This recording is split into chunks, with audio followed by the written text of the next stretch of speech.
ക്രിസ്തു ഉയർത്തെഴുന്നേറ്റത് ഒരത്ഭുതമായി നിങ്ങൾക്ക് തോന്നുന്നുണ്ടോ? എങ്കിൽ ക്രിസ്തുവിനെ മരണത്തിൽ നിന്ന് ഉയർത്തെഴുന്നേൽപ്പിച്ച അതേ പുനരുത്ഥാന ശക്തി തന്നിൽ വിശ്വസിക്കുന്നവർക്ക് വേണ്ടി ഇന്നും ലഭ്യമാണെന്നുള്ള സന്തോഷകരമായ ഒരറിവാണ് ഇന്ന് ഞങ്ങൾ നിങ്ങളുമായി പങ്കുവയ്ക്കുന്നത്. ജീവസന്ദേശത്തിൻ്റെ ഈ എപ്പിസോഡിലേക്ക് നിങ്ങളെല്ലാവരെയും സ്വാഗതം ചെയ്യുന്നു.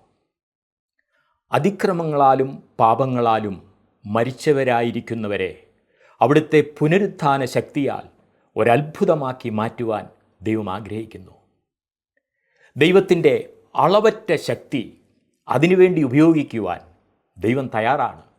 ശ്രദ്ധയോടെ കേട്ടാലും. എഫേസ്യ ലേഖനം 2-ാം അധ്യായം 1-2 വാക്യങ്ങളാണ് ഇന്ന് നമ്മൾ ചിന്തിക്കുവാൻ പോകുന്നത്.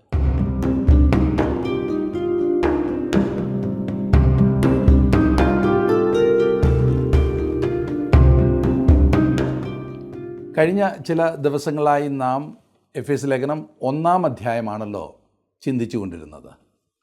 1-ാം അധ്യായത്തിലെ ചിന്തയുടെ തുടർച്ചയാണ് 2-ാം അധ്യായത്തിൽ നാം കാണുന്നത്. അതങ്ങനെ വരണമല്ലോ അല്ലേ? വിശദമായി പഠിക്കുമ്പോൾ അതിൽ കൂടുതലായി നമുക്ക് മനസ്സിലാക്കുവാൻ സാധിക്കും.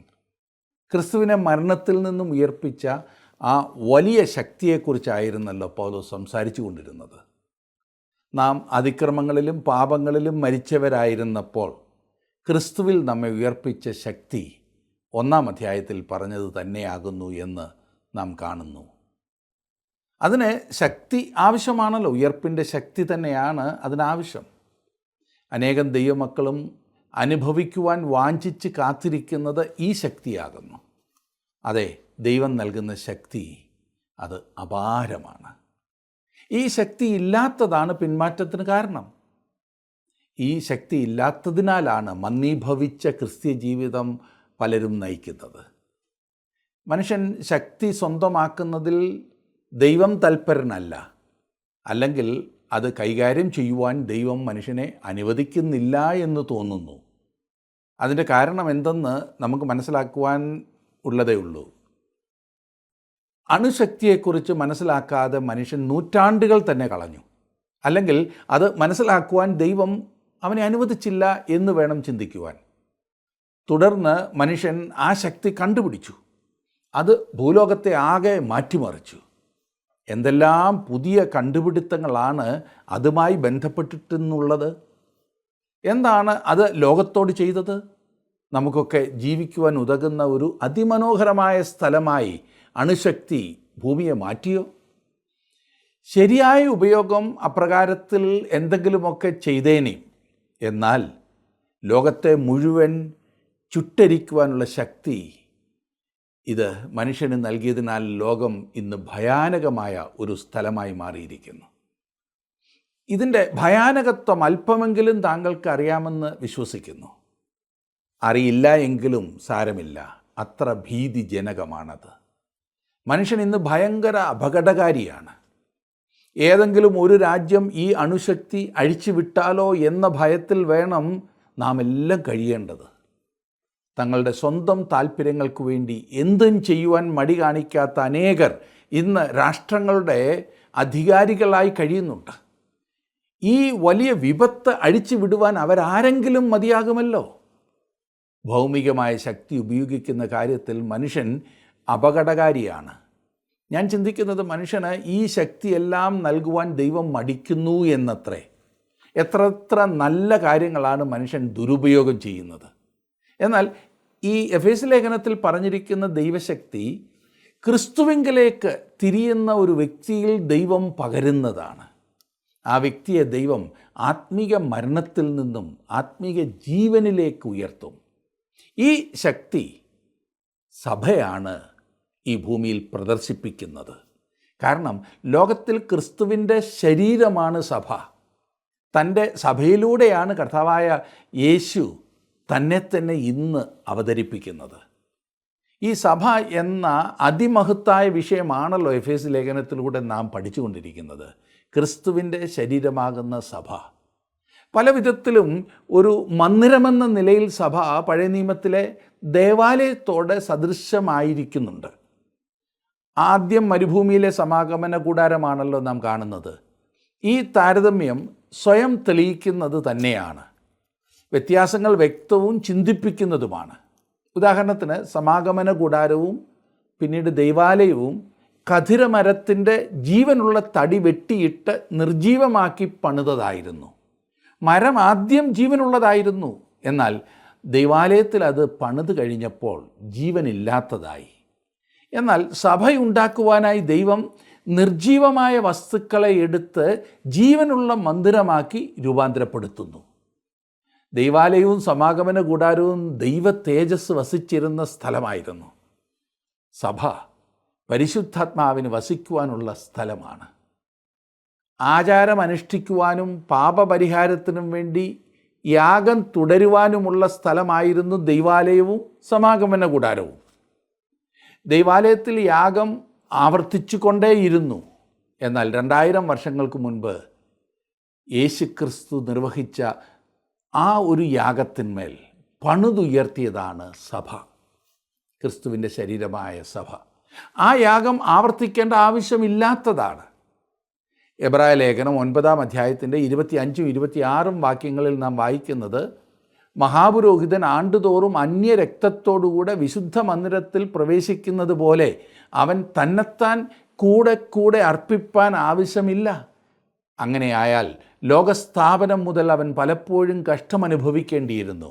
എന്നാൽ അവൻ ലോകാവസാനത്തിൽ സ്വന്തം യാഗം കൊണ്ട് പാപപരിഹാരം വരുത്തുവാൻ ഒരിക്കൽ പ്രത്യക്ഷനായി. അതുകൊണ്ട് സഭയ്ക്ക് ഒരു ആചാരമില്ല. ശ്രദ്ധിക്കണം, സഭയ്ക്കൊരു ആചാരമില്ല. ഇത് നിർവഹണപരമായ അവയവ ഘടന നിർമ്മാണമാകുന്നു. ഇതിൽ ജീവനുള്ള കല്ലുകളിലൂടെ ദൈവത്തിൻ്റെ ആത്മാവ് പ്രവർത്തിച്ചു കൊണ്ടിരിക്കുന്നു. എല്ലാവരും പങ്കാളികളായുള്ള ഒരു ഘടന, അതാണ് ഞാൻ ഉദ്ദേശിച്ചത്. ഞാനിവിടെ ഊന്നിപ്പറയുവാൻ ആഗ്രഹിക്കുന്ന ഒരു കാര്യം എന്തെന്നാൽ, പഴയ നിയമ ദൈവാലയത്തിൽ അനുഷ്ഠിക്കുവാൻ ദൈവം നൽകിയിരുന്നത് പോലെ ഒരു ആചാരം പുതിയ നിയമസഭയ്ക്ക് കൊടുത്തിട്ടില്ല. ഞാൻ ആചാരങ്ങൾക്കോ ആരാധനക്രമത്തിനോ എതിരല്ല.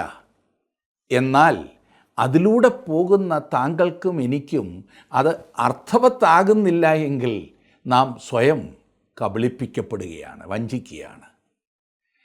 ഞാൻ ഇതുപോലൊരു വിഷയം ഇതിനു മുൻപ് സംസാരിച്ചപ്പോൾ ഉദാഹരണമായി നിത്യവിശ്വാസ പ്രമാണത്തെ ഉദ്ധരിച്ച് സംസാരിച്ചു.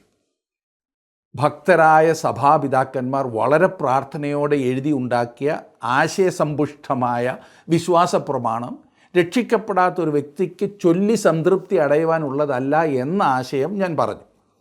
അതിൻ്റെ അർത്ഥം മനസ്സിലാക്കാതെ ചൊല്ലുന്ന ഒരാൾക്കത് ഗുണമല്ല, ദോഷം മാത്രമേ ചെയ്യൂ എന്ന് ഞാൻ പറഞ്ഞപ്പോൾ ചിലർ എന്നെ തെറ്റിദ്ധരിക്കുവാനിടയായി. അവർ ചിന്തിച്ചത് വിശ്വാസപ്രമാണം ചൊല്ലുന്നത് തെറ്റാകുന്നു എന്ന് ഞാൻ പറഞ്ഞു എന്നത്രേ. ഇനി ചിലർ നിത്യവിശ്വാസ പ്രമാണത്തിൻ്റെ പശ്ചാത്തല ചരിത്രം പോലും മിനക്കെട്ടിരുന്ന് എനിക്ക് എഴുതി അയച്ചു തന്നു. എന്നെ ശ്രദ്ധിക്കുന്ന പ്രിയ സുഹൃത്തെ, താങ്കളുടെ ആരാധന അത് പുസ്തകത്തിൽ നോക്കി വായിക്കുന്നതാണെങ്കിലും ആരംഭം മുതൽ അവസാനം വരെ കണ്ണുമടച്ചിരുന്നുള്ളതാണെങ്കിലും താങ്കളുടെ വ്യക്തിപരമായ ജീവിതത്തിൽ അർത്ഥമില്ലാത്തതാണെങ്കിൽ, ഞാൻ കുറെ കൂടി വ്യക്തമായി പറഞ്ഞാൽ, കർത്താവായ യേശുക്രിസ്തുവുമായി വ്യക്തിപരമായ ബന്ധത്തിലെത്താതെ ഒരു വിശുദ്ധ ജീവിതം നയിക്കാത്ത ഒരാൾക്ക് ഗുണത്തേക്കാൾ ഏറെ ദോഷം മാത്രമേ ആരാധന ചെയ്യൂ. ആരാധന ഒരു സ്തുതിഗീതത്തോട് ആരംഭിച്ച് ഒരു പ്രാർത്ഥന കണ്ടോ കാണാതെയോ ചൊല്ലി, അല്ലെങ്കിൽ കൗമാ ചൊല്ലി, പിന്നെ കുറേ പാട്ടുകൾ പാടി മധ്യസ്ഥത പ്രാർത്ഥനയും കഴിഞ്ഞ് ഇരുന്നിട്ട് ഒരു പ്രസംഗം കൂടി കേട്ട് കഴിഞ്ഞാൽ ആരാധനയായി എന്നത്രേ പലരും ചിന്തിക്കുന്നത്. കുർബാന അല്ലെങ്കിൽ തിരുവത്താഴമോ കർത്തൃമേശയോ കൂടി ഉണ്ടായാൽ സമ്പൂർണ്ണ ആരാധനയായി എന്ന് ചിന്തിക്കുന്ന വികലമായ ചിന്താഗതി സൂക്ഷിക്കണം. അങ്ങനെയുള്ളവർക്ക് അതൊരു അർത്ഥശൂന്യമായ ആചാരമാകുന്നു, മറക്കരുത്. സഭയ്ക്ക്, അതായത് പുതിയ നിയമസഭയ്ക്ക് യാതൊരു ആചാരവും നൽകിയിട്ടില്ല. അപ്പോൾ ആരും ശരിയല്ലേ എന്ന് ചിലരെങ്കിലും ചോദിച്ചേക്കാം. നമുക്ക് ആദ്യം സ്വയം ശരിയാകാം. കർത്താവുമായുള്ള ബന്ധത്തിലായിട്ട് നമുക്കവനെ അർത്ഥവത്തായി ആരാധിക്കാം. തെറ്റ് ക്രമത്തിലല്ല, മനുഷ്യരിലാണ്. അങ്ങനെ പറയുമ്പോൾ ചിലർ പെട്ടെന്ന് പ്രതികരിച്ചിട്ട് പറയും, ഈ പറഞ്ഞ ചൊല്ലും ചൊലുത്തും പാട്ടും കൂത്തും ഒന്നും നമുക്ക് വേണ്ട. ഞാനങ്ങനെ പറഞ്ഞില്ലല്ലോ. ഈ വാക്കുകൾ അർത്ഥമില്ലാതെ ഏറ്റു പറയുന്നത് അനേകർക്കും ഒരു ആചാരമായി എന്നും മാത്രമാണ് ഞാൻ പറഞ്ഞത്. ഈ പറയുന്നതിനൊക്കെ എൻ്റെ ജീവിതത്തിൽ അർത്ഥമുണ്ടാകണം. നമ്മുടെ പാട്ടുകൾ ശ്രദ്ധിച്ചാൽ തന്നെ ഒരു ആചാരം പോലെ മാത്രമല്ലേ പാട്ട് പാടുന്നത്. ഒരു ദിവസം പാടുന്ന പാട്ടുകളുടെ യഥാർത്ഥ അർത്ഥം ഗ്രഹിച്ചു മാത്രമേ ഞാൻ പാടൂ എന്ന് താങ്കൾ നിശ്ചയിച്ചാൽ സംഗതി ചുറ്റിയില്ലേ.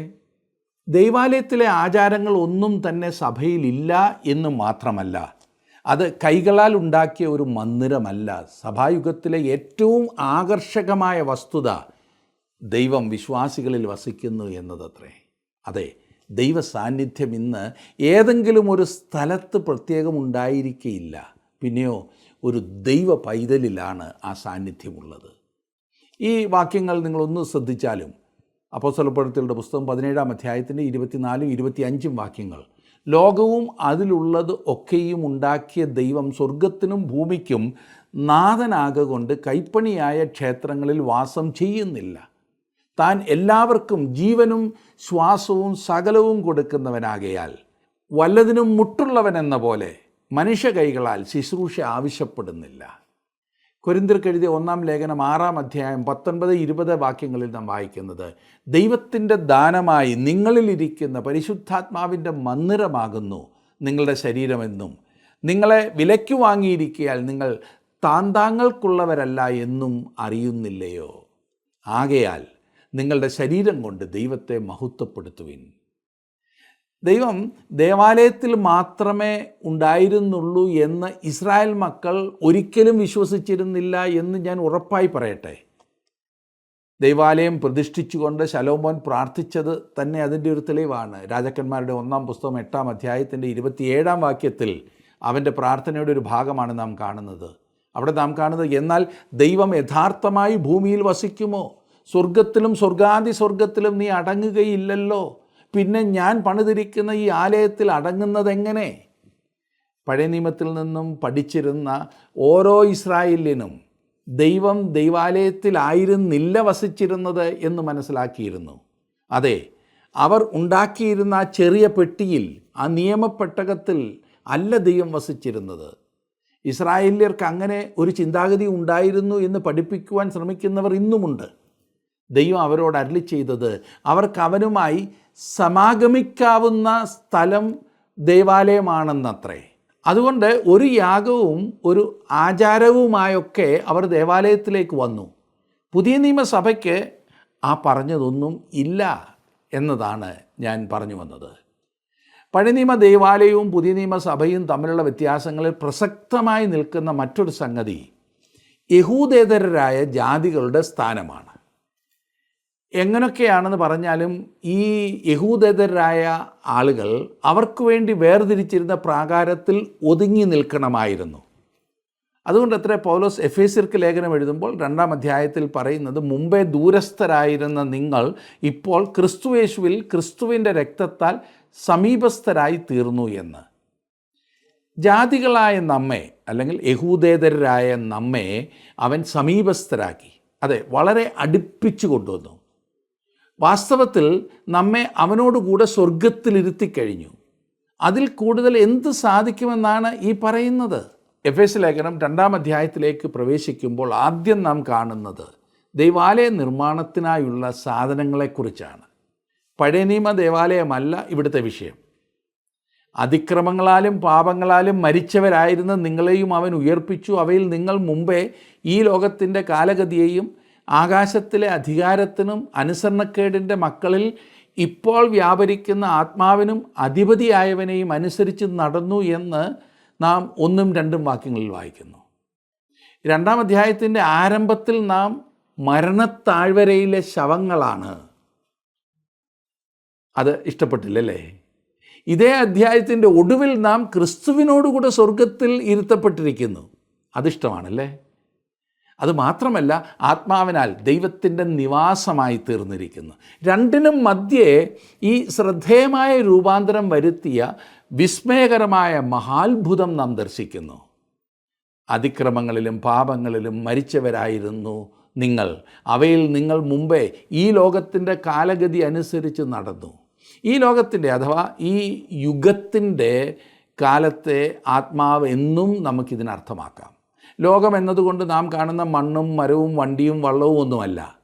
ദൈവത്തെ കൂടാതെയുള്ള മനുഷ്യവർഗത്തെയാണ് ഉദ്ദേശിക്കുന്നത്. ദൈവത്തിനെതിരായി നിൽക്കുന്ന ആ സിസ്റ്റം, ദൈവഹിതത്തിന് വിപരീതമായി ഇന്ന് നിലവിലിരിക്കുന്ന ലോക വ്യവസ്ഥിതി, ഇംഗ്ലീഷിൽ കോസ്മോസ് എന്ന് പറയും, സമൂഹം, നാഗരികത, സംസ്കാരം, ജീവിത രീതി, ഘടന, ഈ വ്യവസ്ഥിതിയുടെ ആദർശങ്ങൾക്കും ലക്ഷ്യങ്ങൾക്കും അനുസരണമായി ജീവിച്ചു. എഫെസോസുകാർ മുമ്പുള്ള ഒരു കാലഘട്ടത്തിലെ പാപങ്ങൾ അനുകരിച്ചു എന്നല്ല, അവരുടെ ചുറ്റുമുള്ളവർ ചെയ്ത പാപങ്ങൾ ചെയ്ത് ജീവിച്ചു എന്നാണ്. അന്നത്തെ കാലത്തെ ദുഷിച്ച പാപങ്ങൾക്ക്, അതായത് കണ്ടതിനെയൊക്കെ ആരാധിക്കുന്നത്, വ്യഭിചാരം, കൊലപാതകം, വഷളത്വം എന്നീ പാപങ്ങൾക്ക് വിധേയരായി അവർ ജീവിച്ചു. കാലത്തിനൊത്ത് ജീവിച്ചു എന്നാണ് അർത്ഥം. ഇന്ന് ലോകത്തിൻ്റെ നിലവാരത്തിനൊത്ത് ജീവിക്കുവാൻ തത്രപ്പെടുന്ന ഒരു സമൂഹത്തെയാണ് നാം കാണുന്നത്. സഭാജീവിതം പോലും ലോക നിലവാരത്തിലാണ് ഇന്ന് പോകുന്നത്. ആകാശത്തിലെ അധികാരത്തിനും അനുസരണക്കേടിൻ്റെ മക്കളിൽ ഇപ്പോൾ വ്യാപരിക്കുന്ന ആത്മാവിനും അധിപതിയായവനെയും അനുസരിച്ച് നടന്നു എന്ന് നാം വായിക്കുന്നു. നാം അതിക്രമങ്ങളിലും പാപങ്ങളിലും മരിച്ചവരായിരുന്നല്ലോ. ഈ നിർജീവ വസ്തുക്കളെ പിശാചെടുത്ത് ചൈതന്യവത്താക്കുന്നു, അല്ലെങ്കിൽ പ്രചോദിപ്പിക്കുന്നു. തെറ്റായ പ്രചോദനത്തെക്കുറിച്ചാണ് ഞാൻ ഇവിടെ ഉദ്ദേശിച്ചത്. അങ്ങനൊരു പ്രമാണം കൊണ്ടാണ് നാം ഇത്രയധികം പാഷാണ മതങ്ങളെ, കൾട്ട് വിഭാഗങ്ങളെ, അതും ക്രിസ്തീയ വിശ്വാസത്തോട് ചേരുന്നത് പോലെ തോന്നുന്ന ഈ കൾട്ടുകൾ നമുക്ക് ചുറ്റും ഇന്ന് നാം കാണുന്നത്. അതുകൊണ്ടാണ് അവർ ചിതലുപോലെ ധൃതിയിലാണ്. ഫലവും അതുതന്നെയാണ്. ഈ പാഷാണ മതക്കാരുടെ തീഷ്ണത നമ്മെപ്പോലും ലജ്ജിപ്പിക്കുന്നതാണ് അല്ലേ? സാത്താനാണ് അവരെ അതിന് പ്രചോദിപ്പിക്കുന്നത്. ചാവേർ പട കണ്ടിട്ടില്ലേ? ഇത് സാത്താനാൽ പ്രചോദിപ്പിക്കപ്പെടുന്നതാണ്. പലരും എന്നോട് പറയാറുണ്ട്, ഇന്നിടത്ത് അത്ഭുതം നടന്നു, ഇന്നിടത്ത് അത് നടന്നു, ഇന്നിടത്ത് ഇത് നടന്നു. നടന്നില്ല എന്ന് ഞാൻ പറയാറില്ല, നടന്നു കാണും. എന്നാൽ ദൈവവചനപ്രകാരമുള്ളതല്ല എങ്കിൽ അവിടെ പ്രവർത്തിച്ചത് സാത്താനാണ്. സ്വന്തം ലാഭത്തിന് വേണ്ടിയും സ്വന്തം സൗകര്യത്തിന് വേണ്ടിയും സ്വന്തം പണസമ്പാദനത്തിന് വേണ്ടിയും ചെയ്യുന്ന അത്തരത്തിലുള്ള പ്രവർത്തനങ്ങൾ ദൈവത്തിൽ നിന്നല്ല എന്ന് മാത്രമേ ഞാൻ പറഞ്ഞുള്ളൂ. അവരുടെ ലക്ഷ്യം മറ്റു പലതുമാണ്. സാത്താൻ എങ്ങനെയെങ്കിലും ദൈവജനത്തെ തെറ്റിക്കുവാൻ ഓടി നടക്കുകയാകുന്നു എന്ന് മറക്കരുത്. പാപം നമുക്കെതിരെ നമ്മിൽ പ്രവർത്തിച്ചിരുന്നതിനെക്കുറിച്ചാണ് ഈ വാക്യങ്ങളിൽ നാം കാണുന്നത്. രക്ഷിക്കപ്പെടാത്തൊരു വ്യക്തിയുടെ ഭയാനകമായ ആത്മീയ അവസ്ഥ വിശുദ്ധ പൗലോസ് വിവരിക്കുന്നു. ഒന്നാമതായി, രക്ഷിക്കപ്പെടാത്തതായ ഒരു വ്യക്തി, യേശുക്രിസ്തുവിൽ ജീവിതം സമർപ്പിച്ചിട്ടില്ലാത്തൊരു വ്യക്തി ആത്മീയമായി മരിച്ചവനാണ്. അതിൻ്റെ അർത്ഥം ആത്മീക കാര്യങ്ങളെ മനസ്സിലാക്കുവാനും അതിൻ്റെ വില മനസ്സിലാക്കി അതിനെ അഭിനന്ദിക്കുവാനും അവൻ അല്ലെങ്കിൽ അവൾ പ്രാപ്തിയില്ലാത്തവരാണ്. അവരിൽ ആത്മീക ജീവൻ ഒട്ടുമില്ല. ദൈവത്തെ പ്രസാദിപ്പിക്കുവാനായി അങ്ങനെയുള്ളവർക്കൊന്നും തന്നെ ചെയ്യുവാൻ സാധ്യമല്ല എന്ന് വചനം പഠിപ്പിക്കുന്നു. ശാരീരികമായി മരിച്ച വ്യക്തിയെ ഒന്നിനാലും ഉദ്ദീപിപ്പിക്കുവാൻ സാധിക്കാത്തതുപോലെ ആത്മീകമായി മരിച്ച ഒരു വ്യക്തി ആത്മീക കാര്യങ്ങളാൽ ഉദ്ദീപിപ്പിക്കുവാൻ കഴിയാത്ത അവസ്ഥയിലാണ്. ഒരു മൃതദേഹം അത് സംസ്കരിക്കുന്നതിന് മുൻപ് എടുക്കുന്ന ശുശ്രൂഷ ഒന്നും തന്നെ ആ ശരീരം അറിയുന്നില്ല. അതിനെ പ്രകീർത്തിച്ച് പറഞ്ഞതൊന്നും കേട്ട് പുളകം കൊള്ളുന്നില്ല. അതിന് വിശപ്പില്ല, ദാഹമില്ല, എങ്ങനെല്ലാം കുത്തിയാലും അതിന് വേദനയില്ല. അത് ശവമാണ്. രക്ഷിക്കപ്പെടാത്ത ഒരു വ്യക്തിയിലെ, ക്രിസ്തുവിലായിത്തീർന്നിട്ടില്ലാത്ത ഒരു വ്യക്തിയിലെ മനുഷ്യൻ ഈ പറഞ്ഞതുപോലെയാണ്. ഞാൻ വളരെ സ്നേഹത്തോടെ പറയട്ടെ, അങ്ങനെയുള്ളവരുടെ ആത്മീക അവയവങ്ങൾ പ്രവർത്തിക്കുന്നില്ല എന്നാണ് ബൈബിൾ പഠിപ്പിക്കുന്നത്.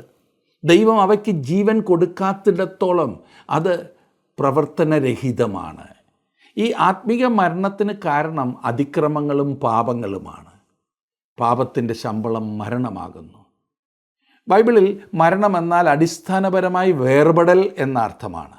ശാരീരികമായി ആത്മാവും ശരീരവും തമ്മിൽ വേർപെടുമ്പോൾ മാത്രമല്ല മരണം, ആത്മീകമായും അതാണ് ശരി. ആത്മാവ് ദൈവത്തിൽ നിന്നും വേർപെട്ടിരിക്കുന്ന അവസ്ഥ. ഒരു അവിശ്വാസി രോഗിയല്ല, മരിച്ചവനാണ്. അവൻ ആവശ്യം ചികിത്സയല്ല, പുനരുത്ഥാനമാകുന്നു, ജീവനാണ്. എല്ലാ നഷ്ടപ്പെട്ട പാപികളും മരിച്ച അവസ്ഥയിലാണ്. ഒരു പാപിയും വേറൊരു പാപിയും തമ്മിലുള്ള വ്യത്യാസം അഴുകുന്നതിൽ മാത്രമാണ്, ചീഞ്ഞളിയുന്നതിൽ മാത്രമാണ്.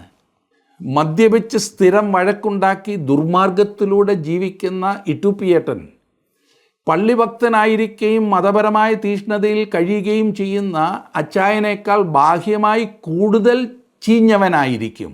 എന്നാൽ രണ്ടും പാപത്തിൽ മരിച്ചവരാണ്. ഒരു ശവം മറ്റേ ശവത്തേക്കാൾ കൂടുതൽ മരിച്ചതാണെന്ന് പറയുമോ? ഇല്ലല്ലോ. അതിൻ്റെ അർത്ഥം നമ്മുടെ ഈ ലോകം ഒരു വലിയ സെമിട്രി ആകുന്നു എന്നത്രേ. ജീവിച്ചിരിക്കുമ്പോൾ തന്നെ മരിച്ച മനുഷ്യരെ കൊണ്ട് നിറഞ്ഞ സെമിത്തേരി. ഞാനിത് പറയുമ്പോൾ പലരും ചിന്തിക്കുന്നത്, അപ്പോൾ ഈ പാർട്ടി പറയുന്നത് മാത്രമേ സത്യമുള്ളോ? നിങ്ങൾ ചോദിച്ച നല്ല ചോദ്യമാണ്. അങ്ങനെ ഞാൻ പറഞ്ഞില്ലല്ലോ. നിഷ്പക്ഷമായി നിങ്ങൾ പറയൂ, സത്യം ഇതല്ലേ? എത്ര നാൾ കൊണ്ട് നിങ്ങൾ തന്നെ കരകയറുവാൻ തത്രപ്പെടുന്നു? എന്തേ സാധിക്കാത്തത്? വീട്ടിൽ യാതൊരു സ്വൈര്യവുമില്ലല്ലോ.